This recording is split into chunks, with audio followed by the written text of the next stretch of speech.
Hi hello friends, இன்றைக்கி இந்த வீடியோவில் நம்ம எதை பற்றி பார்க்க போகிறோன்னா 90 கிட்ஸுகளின் ஃபேவரட் இசையமைப்பாளரின் விஜய் ஆண்டனி. இசையமைப்பாளர், பின்னணி பாடகர், நடிகர், திரைப்பட ஆசிரியர், பாடலாசிரியர், ஆடியோ இன்ஜினியர் மற்றும் திரைப்பட தயாரிப்பாளர், இப்படி பன்முகம் திறமைகள் கொண்டவர். ஓகே ஃப்ரெண்ட்ஸ், இந்த வீடியோவில் நீங்கள் முழுமையாக பார்க்குறதுக்கு முன்னாடி நம்ம சேனலை சப்ஸ்கிரைப் பண்ணி பெல் ஐக்கானை கிளிக் பண்ணி வச்சுக்கோங்க. வாங்க வீடியோக்குள்ளே போகலாம்.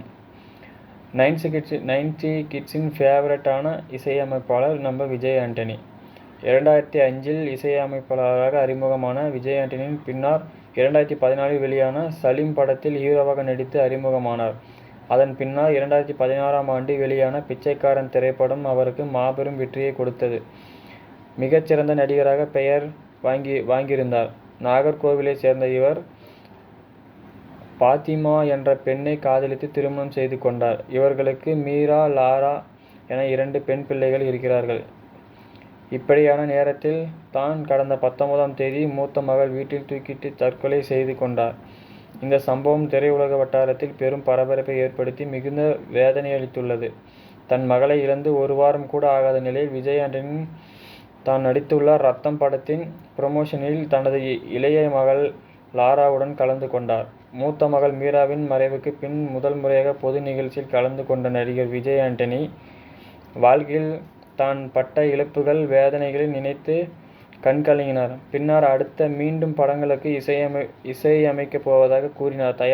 தயாரிப்பாளர் நஷ்டம் அடைந்துவிடக்கூடாது என்பதற்காக மகளை இழந்த நிலையிலும் பொது வெளியில் வந்து மேடை ஏறி கனந்த இதயத்தோடு பேசிய அவர், நான் வாழ்க்கையில் சிறு வயதில் இருந்தே நிறைய சந்தித்து விட்டேன்.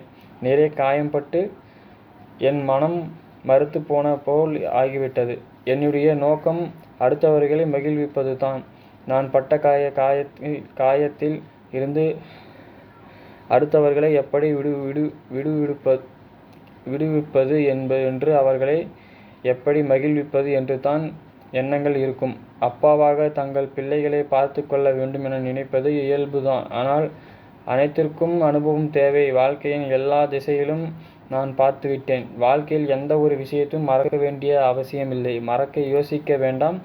நம் வாழ்க்கையே ஞாபகம்தான். எனவே நான் எதையும் மறக்க முயற்சி செய்ய மாட்டேன். வலி ஏற்பட்டால் கூட அந்த வலியோடு வாழ நினைப்பேன். அது எனக்கு மகிழ்வித்தது என்று உருக்கமாக பேசியிருக்கிறார். அவரின் பேச்சை கேட்டு இவ்வளவு வலிமையான மனிதரா விஜய் ஆண்டனி என அவரை பார்த்து பலரும் ஆச்சரியம் அடைந்தனர், ஆறுதலும் கூறினர்.